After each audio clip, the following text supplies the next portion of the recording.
No silêncio que antecede o primeiro raio de sol, onde o tempo parece congelar e as montanhas respiram névoa, existe um lugar que não se mede em quilômetros,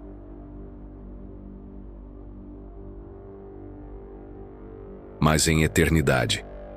O Alasca. Mais do que um ponto no mapa, é um estado de espírito. Um território moldado pela natureza, onde vento e rocha seguem seus antigos rituais. Aqui, a vida não só existe, ela se impõe com a força de uma oração antiga, refletida em cada fiorde e no olhar de cada criatura. O ar é cristal puro, guardando memórias de eras glaciais, e os rios correm como veias de prata, cheios da energia de um mundo que não se deixa dominar. Cada vale é um refúgio, cada floresta, uma verdadeira catedral de árvores gigantes. Não chegamos como conquistadores, mas como visitantes respeitosos, atentos aos segredos sussurrados pelo musgo, à sabedoria do voo da águia e à força do salmão em sua jornada. Viemos para sentir o sagrado e perceber no coração o eco da própria criação. Essa experiência nos conecta. Não importa de onde você esteja nos assistindo, conte pra gente nos comentários de onde você acompanha essa expedição. E se quiser continuar explorando a natureza mais incrível do mundo conosco, não esqueça de se inscrever no canal e ativar o sininho para não perder nenhuma aventura. Bem-vindo ao coração congelado da Terra. Vida selvagem e mistérios gelados do Alasca. Muito antes do primeiro som, antes do bater de asas ou do rosnado na escuridão, existia apenas a força, uma força silenciosa e implacável.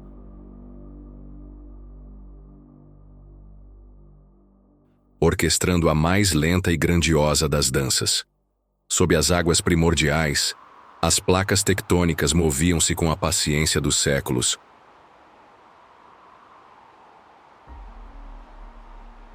Uma coreografia invisível de criação e destruição. A terra que um dia seria coroada com o nome de Alasca, nascia do abraço violento entre o fogo das profundezas e o abraço gélido do Pacífico. Vulcões, como sentinelas do caos, rasgavam o ventre do oceano, erguendo colunas de magma e nuvens de cinza que pintavam o horizonte nascente com os tons do carvão e da aurora. Eram os pilares de um novo mundo sendo erguidos. A placa do Pacífico, em sua peregrinação milenar, mergulhava humildemente sob a placa norte-americana.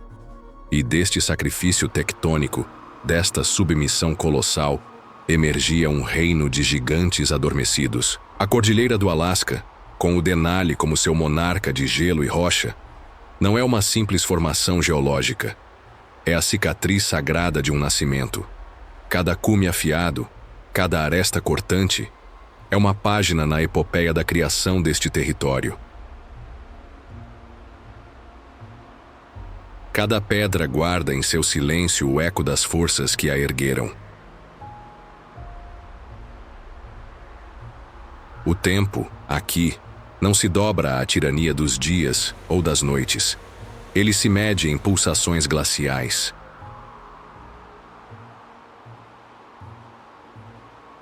Mantos de gelo, vastos como continentes brancos, avançavam e recuavam, respirando em um ritmo de milênios. Eram os grandes escultores, os cinzéis divinos que, com uma paciência inimaginável, talhavam vales profundos em forma de U, fiordes majestosos que se abriam como feridas sagradas na costa, e circos glaciais que se assemelhavam a anfiteatros para deuses esquecidos. Quando finalmente recuaram, em um suspiro lento que durou eras, não deixaram para trás o vazio, mas a promessa. Deixaram uma rede de rios e lagos, artérias de água pura que transportavam os minerais vitais, a essência das montanhas, em direção ao mar. E ao longo de seus caminhos, depositaram o solo que formaria planícies férteis, o berço da vida que estava por vir. Os primeiros peregrinos a colonizar esta terra virgem não possuíam garras ou presas.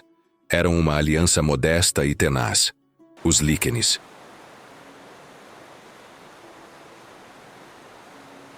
Uma simbiose perfeita, um casamento sagrado entre um fungo e uma alga, capazes de realizar o milagre de extrair sustento da rocha nua. Com seus ácidos pacientes, eles decompunham a pedra, criando a primeira camada de solo, o fundamento de toda a vida futura.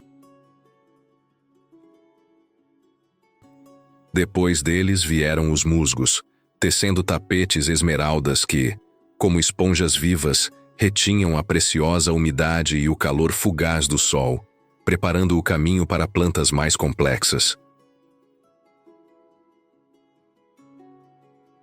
Pequenos salgueiros anões, com a resiliência dos humildes, e as draias, com suas flores delicadas, fincaram suas raízes,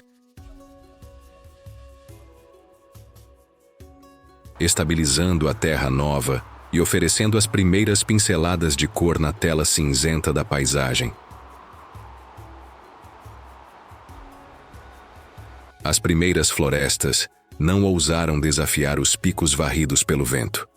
Elas buscaram refúgio nos vales protegidos, um exército silencioso de coníferas. Píceas, abetos e lariços, com sua arquitetura perfeitamente adaptada para suportar o peso da neve e a mordida do frio, fincaram raízes rasas, espalhando-se sobre o permafrost, o solo eternamente congelado.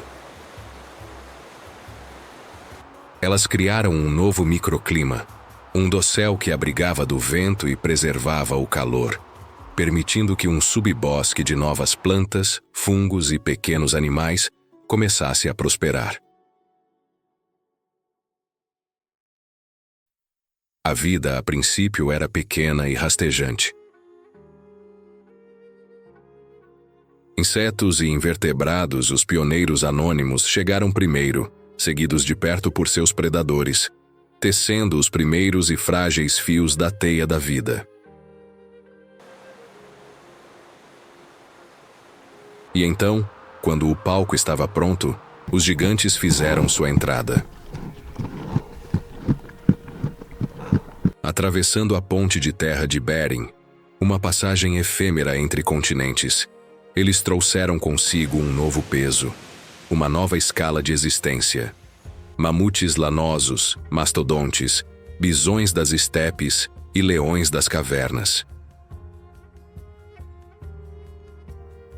Eles não eram apenas habitantes, eram engenheiros do ecossistema. Com seus corpos imensos, abriam clareiras nas florestas, espalhavam sementes por quilômetros em seu trato digestivo e, com seu pastoreio, moldavam a composição da vegetação.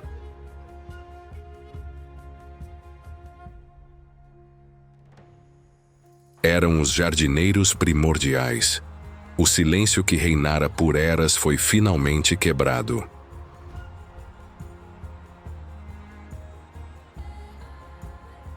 O barrito profundo dos mamutes ecoava pelos vales. O rugido dos leões proclamava seu domínio, e o estalar de galhos sob patas colossais se tornou a nova pulsação da terra. A vida, em toda a sua complexidade e majestade, havia chegado. Mas a terra nunca descansa. O clima, em seu ciclo eterno, mudou mais uma vez. As geleiras derreteram, o nível do mar subiu, e a ponte de Bering, que fora um portal de vida, desapareceu sob as ondas, isolando espécies e forçando uma nova onda de adaptações rápidas e brutais.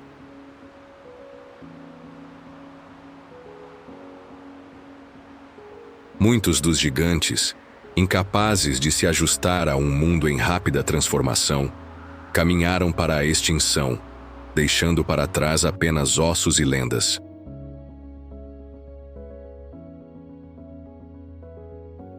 Mas outros, mais resilientes, mais versáteis, sobreviveram. O urso pardo, o alce, o caribu, o lobo. Eles são os herdeiros deste mundo antigo, carregando em seus genes a memória de uma era forjada pelo gelo, pelo fogo e pela vontade indomável da vida de persistir. O Alasca, portanto, não é uma paisagem estática para ser admirada. É um processo, um diálogo contínuo e sagrado entre a rocha, o gelo, a água e a vida. Cada montanha, cada vale, cada rio não é apenas o que é, mas o que foi e o que está se tornando. Compreender este lugar é sentir a paciência e a força que moldaram não apenas uma terra, mas um planeta. É tocar o rosto da própria criação. Na vasta oficina da criação, onde cada forma de vida é um tratado de engenharia, um poema de função, o Alasca se revela como o supremo laboratório da sobrevivência. Aqui, nas fronteiras do possível, cada ser vivo é uma escultura cinzelada não por mãos, mas pelas forças implacáveis do ambiente. Seus instrumentos não são de metal ou pedra, mas de osso e músculo, de pelo e instinto. Para prosperar neste reino de gelo eterno e sol da meia-noite, a vida precisou inventar soluções de uma engenhosidade que beira o divino. Cada espécie, uma resposta única e perfeita ao desafio de existir.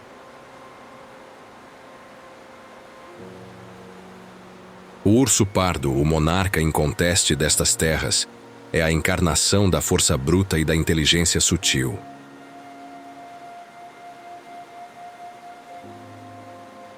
Sua proeminente corcova muscular sobre os ombros não é um adorno. É um motor de potência pura, capaz de virar rochas de 100 quilos com a facilidade de quem vira uma página, ou de abater um alce adulto com a força de um único golpe. Suas garras, longas e suavemente curvas, são ferramentas multifuncionais.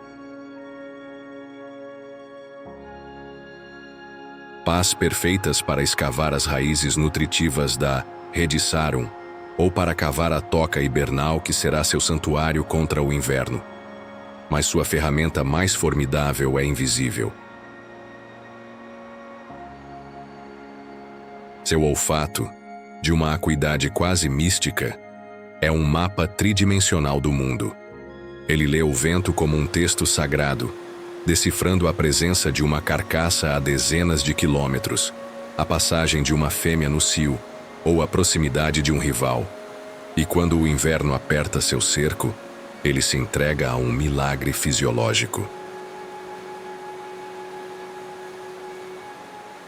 A hibernação não é um mero sono. É uma viagem ao interior de si mesmo, um estado de animação suspensa, onde o coração bate em um ritmo lento e primordial.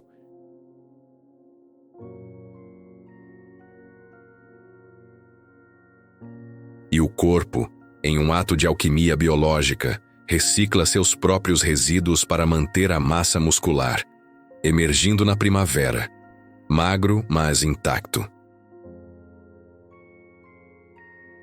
Seu primo do norte, o urso polar, o senhor do gelo marinho, levou a especialização a um nível transcendente. Ele não é um animal da terra que visita o gelo. Ele é o espírito do próprio gelo. Sua pelagem, que nos parece branca, é na verdade composta por pelos translúcidos e ocos que dispersam a luz e aprisionam o ar, criando uma capa de isolamento térmico inigualável. Sob esta pelagem, sua pele é negra, uma armadilha perfeita para absorver cada fóton de calor do sol ártico. Uma camada espessa de gordura subcutânea o isola das águas congelantes e lhe confere flutuabilidade.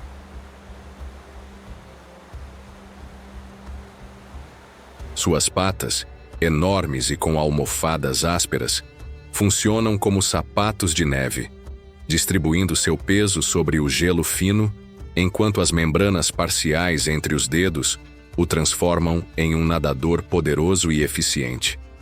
Ele domina um mundo onde a maioria das criaturas de sangue quente pereceria em minutos.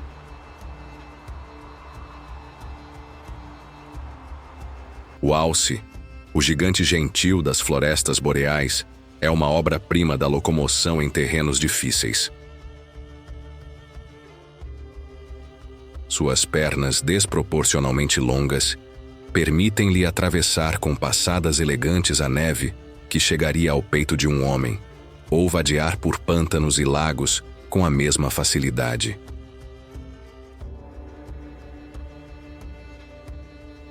Seus cascos largos e fendidos se abrem sob o peso, aumentando a superfície de contato, funcionando como raquetes de neve naturais.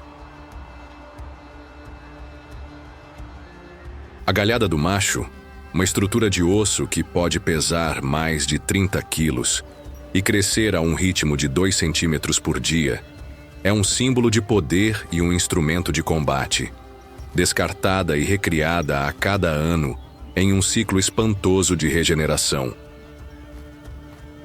Seu lábio superior, preênsil e robusto, permite-lhe arrancar folhas, brotos e cascas de árvores com uma destreza surpreendente.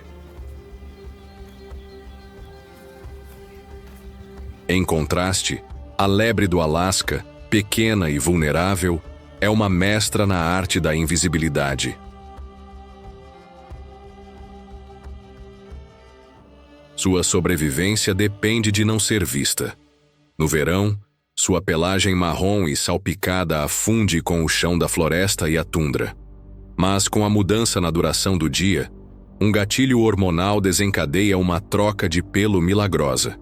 Gradualmente, ela se veste de um branco puro, tornando-se um fantasma contra o manto de neve.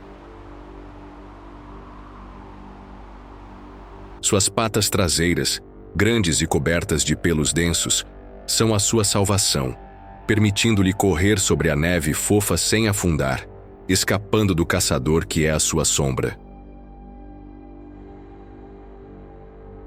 O lince. O lince, por sua vez, é a antítese silenciosa. Suas patas, igualmente largas e peludas, abafam o som de seus passos. Seus tufos de pelo nas orelhas agem como antenas, captando os sons mais sutis, e sua visão, adaptada à penumbra, enxerga o movimento onde outros só veem imobilidade. Nos céus, a águia careca reina soberana. Sua visão é uma maravilha da biologia. A partir de 3.000 metros de altura, ela pode avistar um salmão na superfície da água.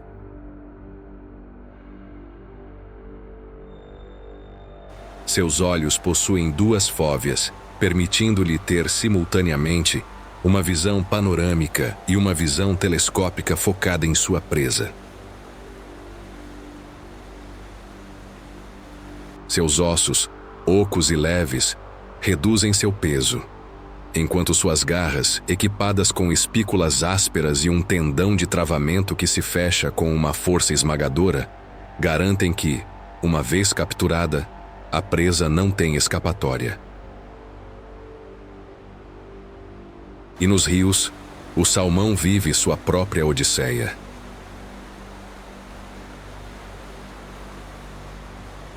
Nascido na água doce de um riacho de montanha, ele viaja para o vasto e salgado oceano, onde se transforma de uma pequena presa em um predador prateado. Após anos, um chamado ancestral, uma memória química gravada em seu cérebro, o guia de volta.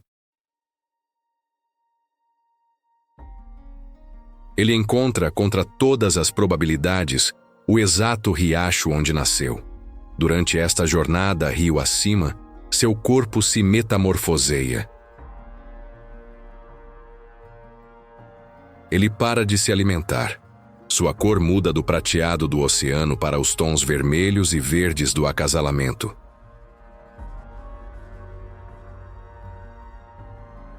No macho, a mandíbula se curva em um gancho pronunciado, o caipe. Ele é a ponte viva entre o oceano e a floresta, entre a vida e a morte sacrificial.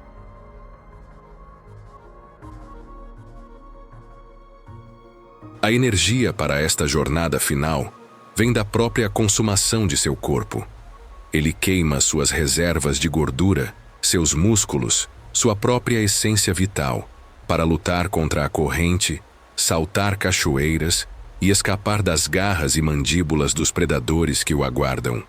É um ato de sacrifício absoluto, pois após a desova, seu corpo exaurido se torna um presente para o ecossistema, nutrindo a mesma terra que dará sustento à sua prole.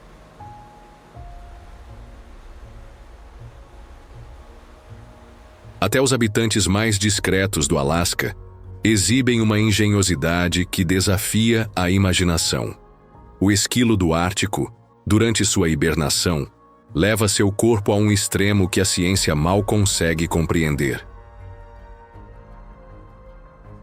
Sua temperatura corporal central pode cair abaixo do ponto de congelamento, chegando a 2,9 graus Celsius, tornando-o o mamífero de sangue quente mais frio conhecido.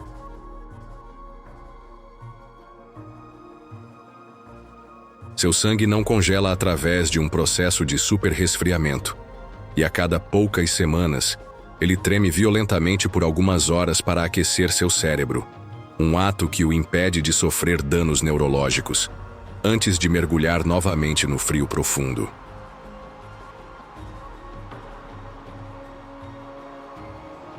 A lontra marinha, a brincalhona artesã do oceano, sobrevive nas águas geladas não com uma camada de gordura, mas com a pelagem mais densa do reino animal. Até 150 mil pelos por centímetro quadrado. Esta pelagem aprisiona uma camada de ar que a isola da água.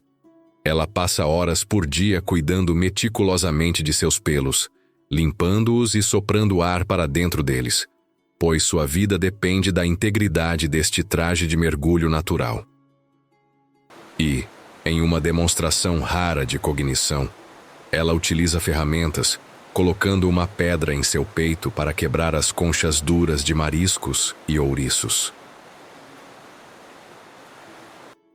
Cada criatura, do minúsculo mosquito que emerge em nuvens nos breves verões, tornando-se um banquete vital para as aves migratórias, ao colossal urso pardo, é um testemunho da infinita criatividade da natureza.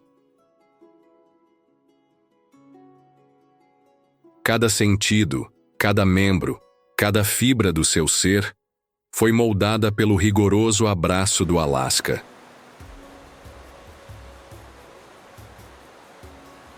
Estas são as ferramentas da criação, não forjadas em fogo e ferro, mas no processo paciente e implacável da seleção natural.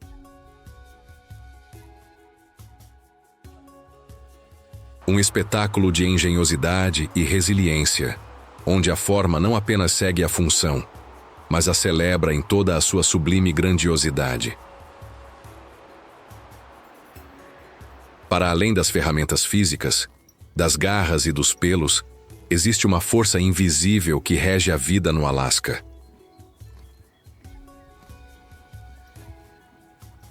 É o compasso da terra, um ritmo sagrado marcado pelos ciclos do sol, pelas marés das estações e pela complexa teia de interações que une cada ser. Cada indivíduo não é uma entidade isolada, mas uma nota em uma sinfonia vasta e ressonante, contribuindo para a harmonia, ou por vezes, a dissonância, de um ecossistema pulsante.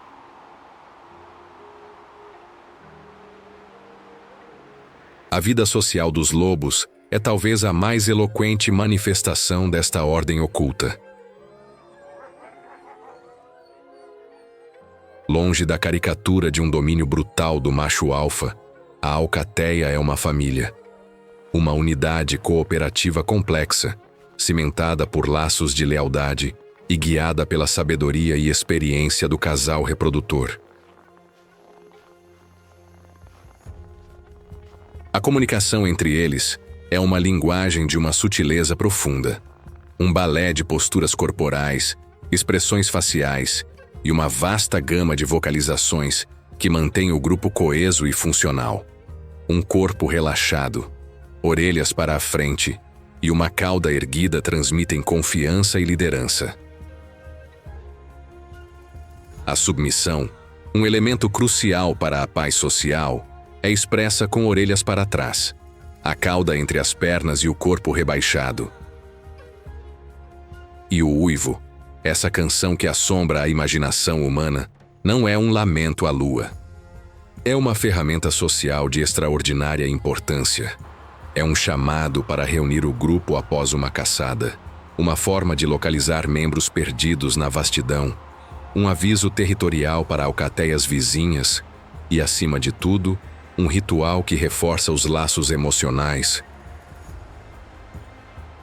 Uma declaração sonora de pertencimento. A caçada em si é um testemunho de sua inteligência coletiva. É uma estratégia em movimento, onde cada lobo desempenha um papel. Eles não correm cegamente atrás da presa. Eles a testam, procurando por um sinal de fraqueza. Um indivíduo velho, doente ou jovem. Eles conduzem suas presas para terrenos desfavoráveis, para emboscadas planejadas, em um ato de coordenação que minimiza o risco para a alcateia e maximiza a eficiência.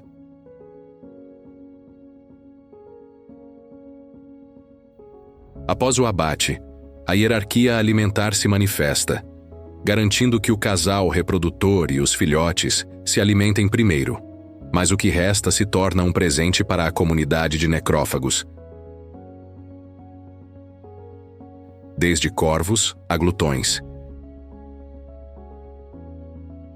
Integrando o lobo perfeitamente na grande economia da natureza.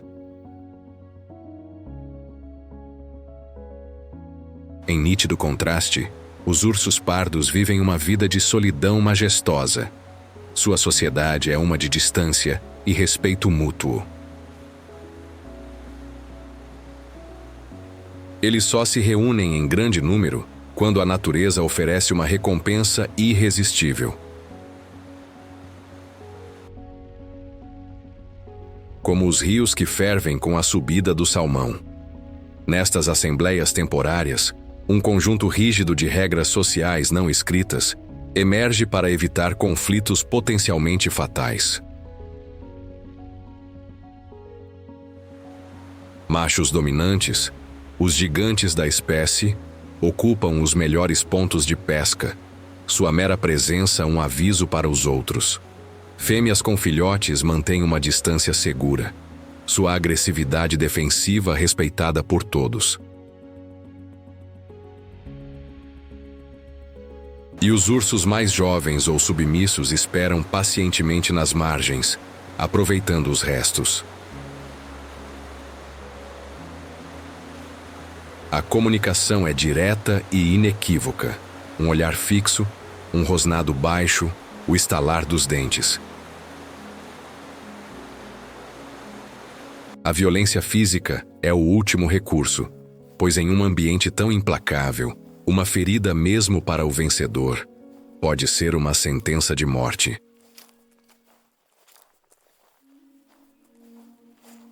O Dia da Lebre do Alasca é governado por um único princípio: a cautela.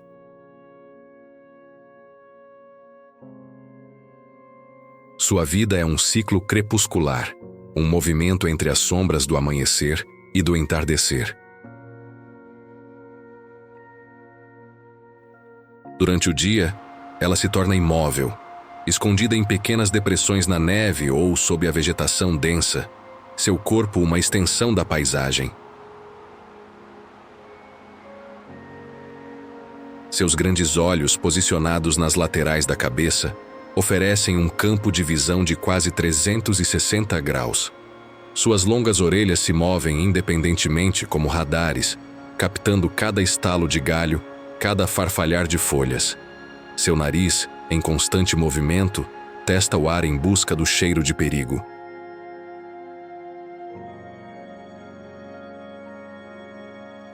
Sua alimentação é rápida, estratégica, e ela pratica a coprofagia, ingerindo um tipo especial de fezes, os secotrófos, para uma segunda passagem pelo sistema digestivo, garantindo que extraia até a última gota de nutriente de sua dieta pobre em fibras.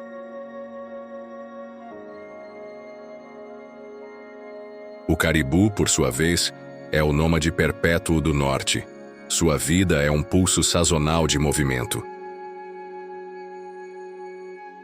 Durante o curto verão, os rebanhos se espalham pela tundra para parir e se alimentar da vegetação abundante. Com a chegada do inverno, eles se agrupam em manadas de milhares de indivíduos, iniciando migrações épicas que estão entre as mais longas do mundo terrestre. Este movimento em massa é uma estratégia de sobrevivência, confundindo predadores e levando os rebanhos para áreas onde a neve é menos profunda, permitindo o acesso aos líquenes, seu principal alimento de inverno. O som de milhares de cascos batendo no chão congelado cria um ritmo percussivo, a trilha sonora da vastidão ártica. Mesmo o oceano obedece a este compasso. As baleias jubarte, gigantes sociais, empregam técnicas de caça cooperativa de uma sofisticação notável. A mais famosa é a rede de bolhas. Um grupo mergulha sob um cardume de peixes e, em um círculo ascendente, libera ar de seus espiráculos, criando uma cortina de bolhas que confina os peixes. Outras baleias emitem vocalizações para assustar e agrupar ainda mais a presa. Então, em um clímax sincronizado, elas emergem no centro da rede com suas bocas imensas abertas, engolindo toneladas de água e peixes em um único e poderoso ato de inteligência coletiva. Entre as aves, o lagópodo escocês vive em perfeita sintonia com o ciclo da luz. Sua plumagem muda 3 vezes ao ano para garantir uma camuflagem perfeita. Branca como a neve no inverno, marrom avermelhada para se misturar com a tundra da primavera e acinzentada para combinar com as rochas e a vegetação do final do verão. Ele escava tocas na neve para se abrigar do frio e do vento, e sua dieta se ajusta perfeitamente à disponibilidade sazonal. De brotos de salgueiro no inverno a bagas e insetos no verão. Este é o pulso da terra. Um fluxo de energia que emana do sol é capturado pelas plantas, transferido para os herbívoros e depois para os predadores e decompositores.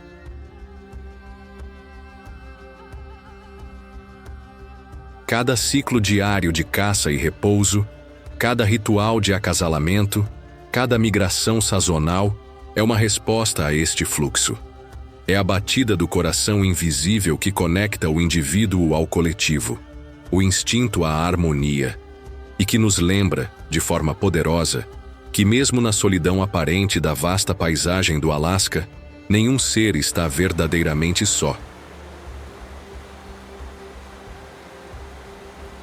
No Alasca, onde a própria existência é uma luta diária contra os elementos, o ato de gerar a próxima geração transcende a mera biologia. É um ato de fé, uma aposta audaciosa contra a escuridão do inverno e a incerteza do amanhã. A reprodução, a maternidade e a juventude não são capítulos serenos da vida. São sagas de sacrifício extremo, de resiliência inabalável e da transmissão sagrada de um legado. Cada filhote que abre os olhos para este mundo é uma promessa frágil e preciosa de que a vida, contra todas as probabilidades, irá continuar. Para o alce, a chegada do outono desperta uma febre ancestral. O ar frio da manhã é preenchido com os sons guturais dos machos, um chamado que ecoa pela floresta. Suas imponentes galhadas, agora em seu esplendor máximo, não são apenas armas, mas coroas, símbolos de seu poder e vitalidade.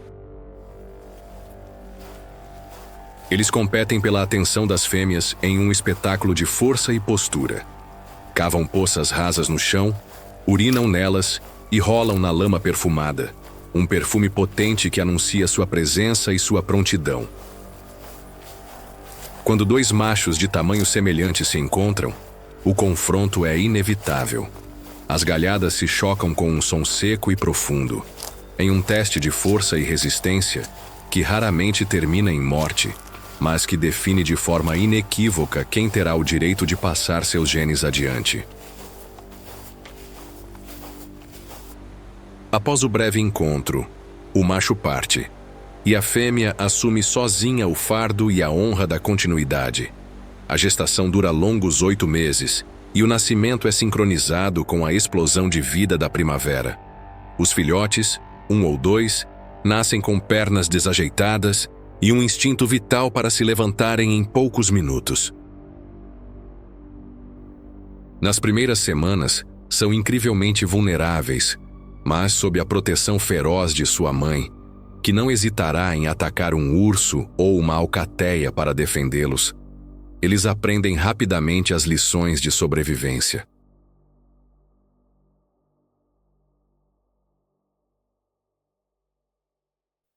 No reino branco do urso polar, a maternidade é um feito de resistência sobre-humana.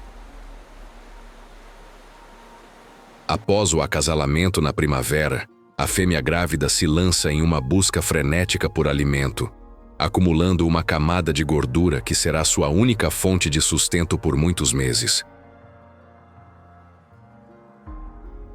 Com a chegada do inverno, ela escava uma toca na neve, um santuário contra as temperaturas que podem chegar a 40 graus negativos. Lá dentro, em um estado de semi-hibernação, ela dá à luz a filhotes minúsculos, cegos, quase sem pelos e totalmente dependentes. Por meses, ela os mantém aquecidos com o calor de seu corpo e os alimenta com um leite extraordinariamente rico em gordura. Tudo isso enquanto jejua, seu corpo consumindo suas próprias reservas em um ato de sacrifício supremo. Quando finalmente emergem na primavera, ela os guiará pelo mundo perigoso do gelo marinho, ensinando-os a caçar, a navegar pelas placas de gelo em constante mudança e a evitar os machos adultos, que podem representar uma ameaça mortal. É uma educação intensiva de 2 anos, uma transferência completa de conhecimento que determinará o futuro deles no topo do mundo. O salmão, em sua jornada final, protagoniza um épico de sacrifício parental que não tem paralelo. Ao chegar ao seu leito de nascimento, a fêmea, com os últimos resquícios de sua força, usa sua cauda para cavar um ninho no cascalho do rio. Ali, ela deposita seus ovos cor de rubi, e o macho, ao seu lado, os fertiliza. Sua missão está cumprida. Seus corpos, desgastados e feridos pela jornada impossível, se tornam um último presente. Ao se decomporem na água, liberam os preciosos nutrientes marinhos que acumularam durante a vida, fertilizando o rio e alimentando os próprios insetos aquáticos, que, por sua vez, alimentarão seus descendentes. Eles morrem para que a próxima geração possa viver. Os ovos permanecem no cascalho durante o inverno, e na primavera, os alevinos eclodem. Apenas uma pequena fração sobreviverá à perigosa jornada até o oceano, iniciando o ciclo mais uma vez. Entre as aves, a paternidade é frequentemente uma parceria de igualdade. O andorinhão do Ártico, campeão de longa distância, viaja de um polo a outro, dezenas de milhares de quilômetros, retornando a cada verão ao mesmo local de nidificação. muitas vezes com o mesmo parceiro. O casal se reveza na incubação dos ovos e na busca incansável por pequenos peixes para alimentar seus filhotes vorazes. Eles defendem seu ninho com uma ferocidade surpreendente, mergulhando e atacando qualquer intruso, não importando o tamanho. Em poucas semanas, os jovens estão prontos para sua primeira e monumental migração, uma jornada para a qual não foram treinados, guiados apenas por um instinto herdado, um mapa estelar gravado em seu ser. A juventude no Alasca é sempre uma corrida contra o tempo. O verão é curto e o crescimento deve ser rápido.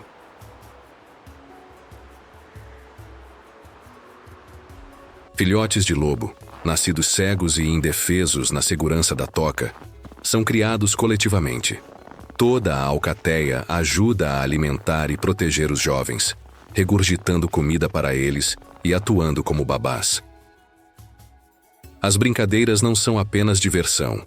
São lições cruciais de caça, de luta e de comunicação social que fortalecerão a alcateia no futuro. Jovens ursos pardos seguem sua mãe por 2 a 3 anos, aprendendo a encontrar comida, a evitar perigos e a navegar pelo vasto território. É uma aprendizagem intensiva, uma transmissão de sabedoria que não pode ser apressada. Cada filhote que sobrevive ao seu primeiro inverno, cada alevino que chega ao mar, cada jovem ave que completa sua primeira migração, representa uma vitória da vida sobre a adversidade. Eles são os filhos do amanhã, nascidos do sacrifício de hoje, e carregam em seus corpos frágeis a esperança imortal de que a grande e selvagem saga da vida no Alasca continuará por muitas e muitas gerações.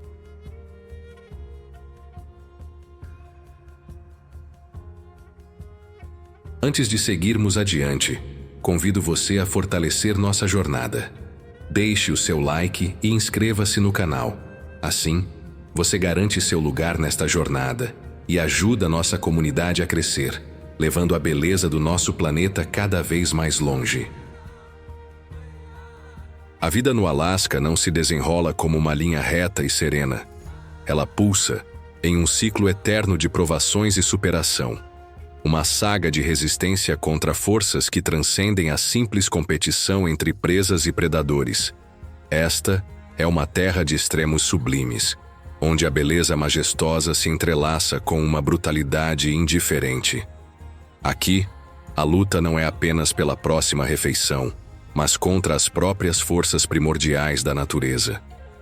Cada dia é uma negociação entre a vida e o abismo, vivida entre as cinzas de ontem e as tempestades de amanhã.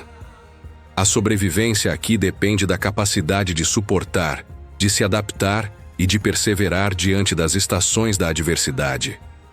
O inverno é o teste supremo. Não é apenas uma estação, é um cerco. Um longo cerco de escuridão e frio que aperta seu domínio sobre a terra. A luz do dia se torna um tesouro efêmero, uma pálida lembrança no horizonte sul. O frio é tão intenso que transforma a umidade da respiração em cristais de gelo cintilantes, e a neve, que chega primeiro como um manto de pureza, logo se torna um labirinto branco que esconde o alimento e transforma cada passo em um esforço hercúleo. Para a alcateia de lobos, a neve profunda é tanto um obstáculo quanto um aliado. Ela exaure suas presas, o alce e o caribu, forçando-os a gastar uma energia preciosa para se mover. A caçada se torna um jogo de xadrez estratégico, exigindo uma paciência e uma harmonia ainda maiores do grupo. Cada abate bem-sucedido é uma vitória crucial contra a fome. Cada fracasso, um passo mais perto da inanição. Para conservar o calor vital durante as noites longas e geladas, os lobos se aninham juntos, seus corpos formando uma ilha de calor e respiração, um ato que reforça não apenas a sobrevivência física, mas os laços sociais que os unem. Para o lagópodo escocês, O inverno é um mundo monocromático de sobrevivência. Sua plumagem branca o torna quase invisível contra a neve, seu único trunfo contra os olhos aguçados dos predadores. Ele sobrevive com uma dieta espartana de brotos e pequenos galhos de salgueiro que se projetam da neve. Para escapar do vento cortante e do frio extremo, ele mergulha na neve fofa, cavando pequenos túneis e câmaras que o isolam do mundo exterior. Sua vida se torna um jogo constante de esconde-esconde com a morte. Outros respondem ao chamado do inverno com o êxodo. A migração não é uma escolha, mas uma necessidade imposta pelo ciclo implacável da terra. O caribu atravessa rios congelados e terrenos varridos pelo vento.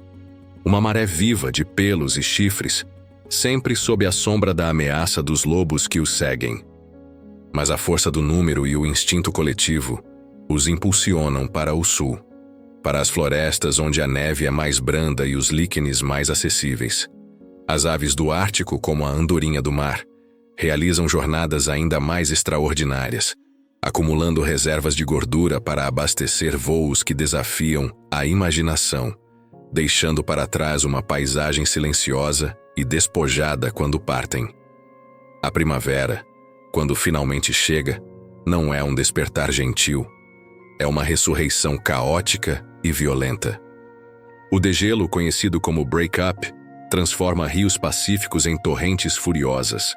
Blocos de gelo do tamanho de casas são arrastados pela correnteza, colidindo uns com os outros com o som de trovão, arrancando árvores das margens e remodelando a paisagem em questão de dias. Para os animais que hibernam, como os ursos, o despertar é um momento de extrema vulnerabilidade. Eles emergem de suas tocas fracos, magros e desesperadamente famintos. Este é o período conhecido como a fome da primavera. Um tempo perigoso em que eles sobrevivem com as últimas de suas reservas de gordura, esperando que a vegetação brote e que os filhotes de outras espécies, como os alces, se tornem presas disponíveis. O fogo, durante os verões secos e quentes, é outra força transformadora. Um raio solitário pode iniciar um incêndio que consome dezenas de milhares de hectares de floresta boreal. É uma força de aparente destruição, mas também de renovação. O fogo limpa o subbosque denso, permitindo que a luz do sol alcance o solo. Ele abre os cones serotinos de certas píceas, que só liberam suas sementes sob calor extremo. As cinzas que restam fertilizam o solo, e plantas pioneiras, como o epilóbio e os choupos, são as primeiras a recolonizar a terra queimada, criando um novo habitat rico em nutrientes que atrai alces, ursos e uma miríade de polinizadores. O Alasca também treme. Situado no anel de fogo do Pacífico, a terra aqui é geologicamente jovem e inquieta. Terremotos podem desencadear avalanches massivas que varrem encostas inteiras e remodelam vales em um instante. As cabras da montanha, que vivem em um mundo vertical, dependem de um conhecimento íntimo de seu terreno e de um instinto aguçado para sobreviver a esses tremores súbitos. Vulcões ainda ativos podem entrar em erupção, cobrindo vastas áreas com uma camada de cinza, alterando a química dos rios e impactando a qualidade do ar, mas, a longo prazo, enriquecendo o solo com minerais. Secas, invernos brutais, degelos violentos, incêndios florestais e tremores de terra não são anomalias no Alasca. São o ritmo natural da vida. Cada criatura viva hoje é descendente de uma linhagem de sobreviventes que resistiram a incontáveis ciclos como estes. A luta contra a natureza aqui não é uma guerra a ser vencida, mas uma dança a ser aprendida. É na forja da adversidade que a verdadeira resiliência é temperada. Um lembrete constante de que a vida mais forte não é aquela que evita a dificuldade, mas aquela que aprende a se curvar diante da tempestade e a se reerguer, tenaz e renovada, entre as cinzas. Na aparente anarquia da natureza selvagem do Alasca, na luta constante pela sobrevivência, esconde-se uma ordem de uma profundidade e complexidade assombrosas. É uma teia invisível de conexões, um fio sagrado que liga cada rocha, cada planta e cada criatura em um único e vasto organismo. A saúde de um depende da saúde de todos, e a ruptura de um único fio pode fazer reverberar tremores por toda a tapeçaria da vida.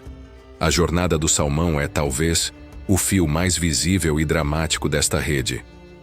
Nascidos em riachos de montanha, cujas águas são puras, mas pobres em nutrientes, eles migram para o oceano, o grande caldeirão da vida. Lá, eles se alimentam e crescem, acumulando em seus corpos a riqueza do mar, nitrogênio, fósforo e carbono. Quando o chamado ancestral os traz de volta para desovar e morrer, eles carregam consigo este tesouro. Eles se tornam um rio de nutrientes fluindo contra a corrente. Os ursos pardos os capturam nas margens, arrastando suas carcaças para a floresta. As águias carecas os arrancam da água. Lobos, lontras e dezenas de outras espécies se banqueteiam. E o que sobra, as carcaças em decomposição, nutre o solo da floresta. Cientistas podem rastrear os isótopos marinhos de nitrogênio do salmão até o coração das árvores gigantes que crescem nas margens dos rios. As árvores mais próximas dos rios de desova crescem mais fortes e mais rápido. É um círculo perfeito de reciprocidade. A floresta, por sua vez, retribui o presente. As árvores ao longo das margens fornecem sombra, mantendo a água fria e oxigenada, essencial para a sobrevivência dos ovos e dos alevinos de salmão. Suas raízes estabilizam as margens, prevenindo a erosão que poderia sufocar os ninhos de desova. As folhas e os insetos que caem das árvores na água fornecem o primeiro alimento para os jovens salmões. A floresta nutre o rio, e o rio, em sua morte, nutre a floresta. O delicado balé entre predador e presa mantém todo o sistema em equilíbrio. O ciclo de 10 anos entre o lince e a lebre do Alasca é um exemplo clássico. Quando a população de lebres é alta, os linces prosperam e sua população aumenta. Esta pressão crescente dos predadores, combinada com o esgotamento dos recursos alimentares das lebres, leva a uma queda abrupta em sua população. Com menos presas, a população de linces também declina, permitindo que a vegetação se recupere e que a população de lebres comece a aumentar novamente. Esta dança rítmica de abundância e escassez afeta todas as outras espécies que dependem da lebre ou que competem com o lince. O mutualismo, a cooperação silenciosa, ocorre em lugares inesperados. Sob o solo da floresta, uma vasta e complexa rede de fungos micorrízicos conecta as raízes das árvores. Não é uma floresta de árvores individuais, mas uma comunidade interconectada. Os fungos ajudam as árvores a absorver água e nutrientes, e, em troca, recebem os açúcares produzidos pela fotossíntese. Através desta Wood Wide Web subterrânea, as árvores podem compartilhar recursos. Uma árvore-mãe antiga, banhada em luz solar, pode enviar nutrientes através da rede para sustentar as mudas jovens que lutam na sombra. No mar, a lontra marinha desempenha um papel de espécie-chave. Ao se alimentar de ouriços do mar, ela controla a população destes herbívoros vorazes. Sem as lontras, os ouriços podem explodir em número, devastando as florestas de kelp, que são habitats cruciais, berçários e fontes de alimento para uma enorme variedade de peixes, aves e outros mamíferos marinhos.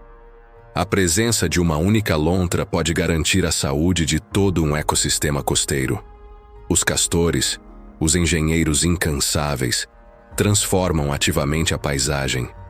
Ao derrubar árvores e construir represas, eles convertem riachos de fluxo rápido em lagoas e pântanos. Esta transformação cria uma miríade de novos habitats para peixes, anfíbios, aves aquáticas e até mesmo para alces, que se alimentam da vegetação aquática.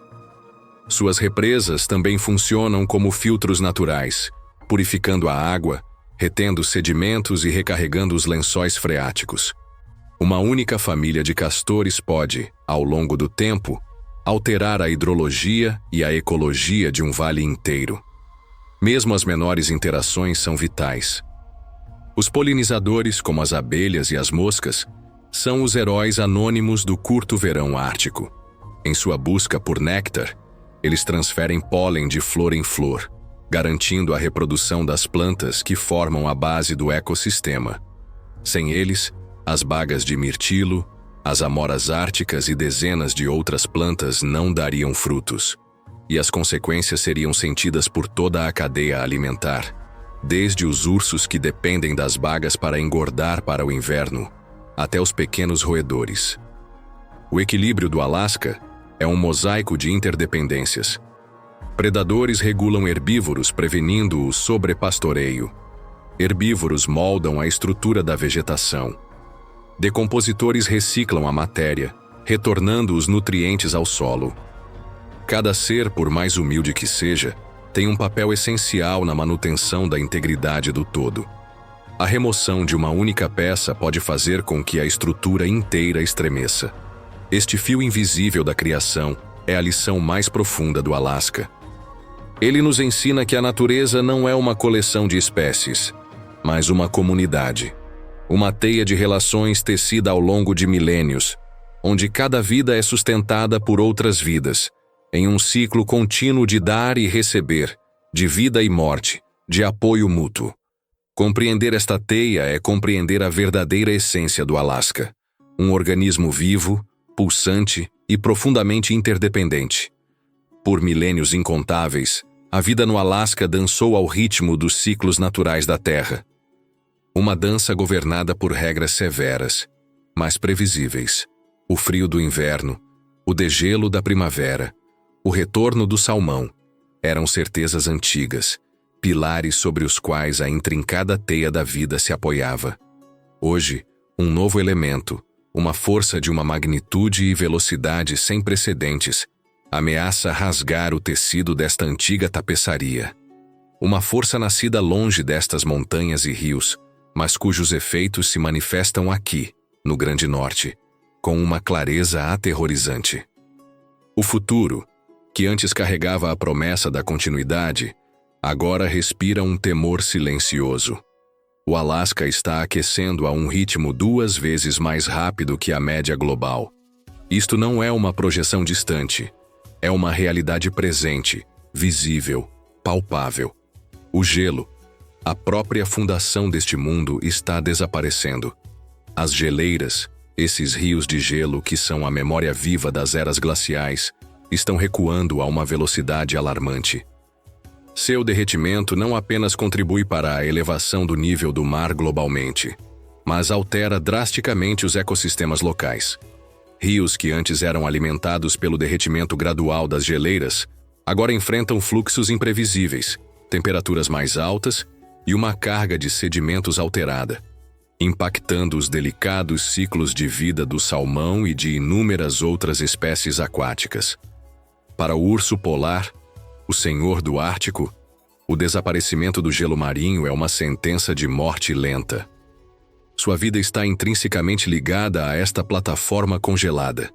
É a partir do gelo que ele caça sua principal presa, as focas, emboscando-as quando elas vêm à superfície para respirar em buracos no gelo. Com o recuo anual do gelo ocorrendo mais cedo na primavera e sua formação mais tarde no outono, os ursos são forçados a passar mais tempo em terra, longe de suas fontes de alimento. Famintos, eles se aproximam cada vez mais das comunidades humanas, criando conflitos perigosos para ambos.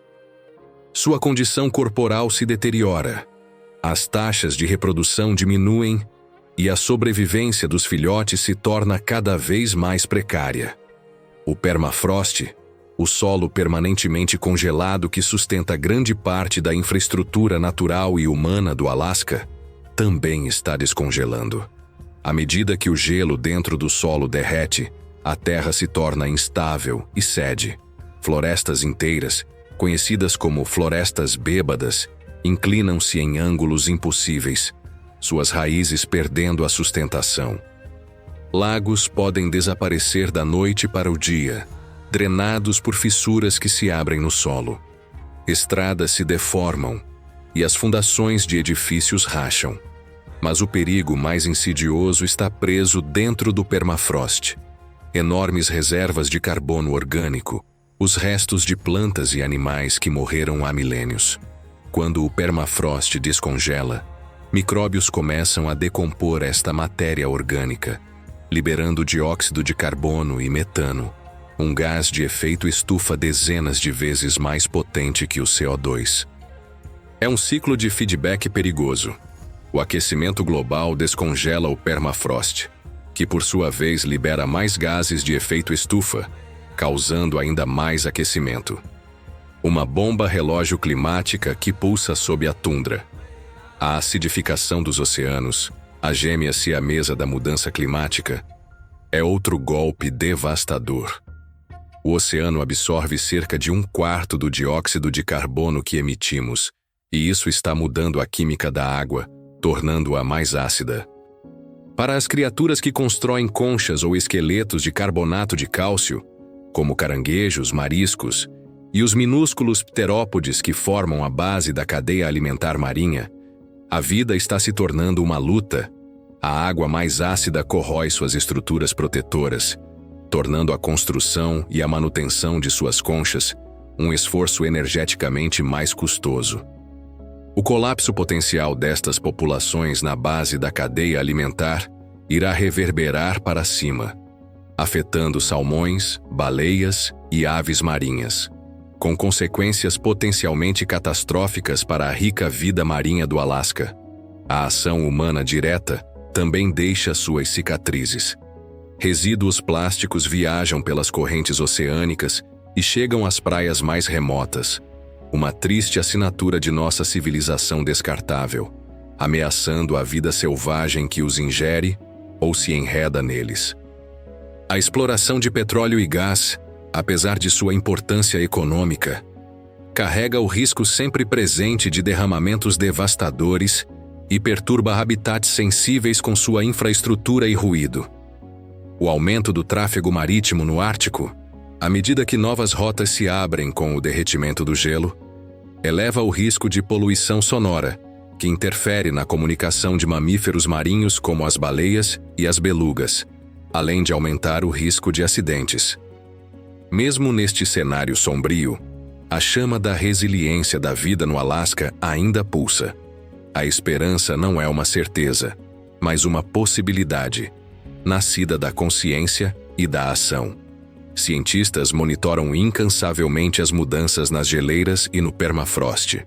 As comunidades indígenas, guardiãs de um conhecimento ecológico ancestral, observam e se adaptam, oferecendo caminhos promissores quando sua sabedoria tradicional se une à ciência moderna.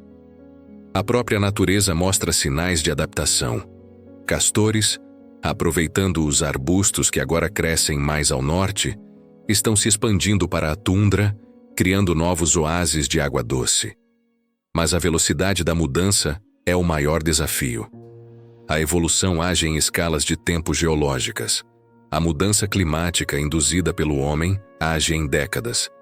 A questão que paira sobre esta terra majestosa é se a vida no Alasca conseguirá acompanhar este ritmo frenético. O futuro do Alasca é um espelho para o futuro do planeta. É um sistema de alerta precoce, onde cada consequência de nossas ações globais é amplificada e se torna visível. A luta do urso polar no gelo que desaparece, a inclinação das florestas bêbadas, o silêncio de uma floresta de kelp corroída pela acidez, não são histórias de uma terra distante. São o relato presente do estado de nosso mundo. O futuro não precisa ser de medo. Ele pode ser um de respeito, de contenção, de uma nova e humilde aliança entre a humanidade e a natureza. Um futuro onde compreendemos que a saúde do Alasca é um reflexo da saúde do planeta.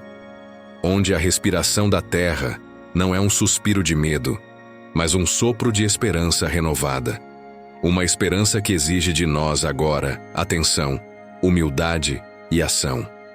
Percorremos uma terra de extremos, um lugar que é, ao mesmo tempo, um berço e um campo de provas. Vimos a rocha nua ser conquistada pela vida, Testemunhamos a engenhosidade sublime, inscrita em cada criatura.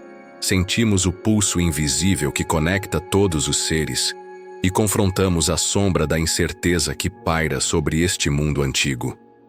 O Alasca não é apenas um lugar de beleza selvagem, é um mestre silencioso. Ele nos ensina sobre o tempo profundo, sobre a paciência das eras geológicas e a tenacidade da vida diante do impossível. Ele nos mostra que a força não reside apenas na garra e na presa, mas na cooperação, na interdependência, no sacrifício de uma geração pela próxima. Cada fio da sua teia ecológica é uma lição sobre equilíbrio e consequência. Ao olharmos para o seu futuro, somos forçados a olhar para o nosso. A fragilidade deste santuário reflete a fragilidade do nosso próprio mundo. O Alasca é o canário na mina de carvão do planeta, um espelho que não mente, mostrando-nos o impacto de nossas escolhas com uma clareza brutal. Sair desta jornada é como despertar de um sonho profundo, um sonho sobre a origem, sobre a luta, sobre a interconexão de todas as coisas. E com este despertar vem uma responsabilidade. A de carregar conosco não apenas as imagens de Sua Majestade, mas o peso de sua mensagem. A de que não somos observadores separados da natureza, mas parte integrante dela. A saúde do Alasca é a nossa saúde. Seu futuro é o nosso futuro. Que a memória desta terra sagrada se torne em nós um chamado à ação, um compromisso de viver com mais reverência, mais sabedoria e mais cuidado, para que o último santuário não se torne a última lembrança. Esta jornada chega ao fim. Se esta jornada pelo coração selvagem do Alasca ressoou em você, inscreva-se no canal e ative o sininho para não perder os próximos documentários. Deixe nos comentários a sua reflexão. Qual foi o momento que mais marcou sua alma? Compartilhe este documentário para que mais corações se unam a nós, nesta comunidade que celebra a vida, a natureza e os segredos da criação. Obrigado por fazer parte desta jornada. Que a força e a resiliência do Alasca sigam guiando e inspirando o seu caminho.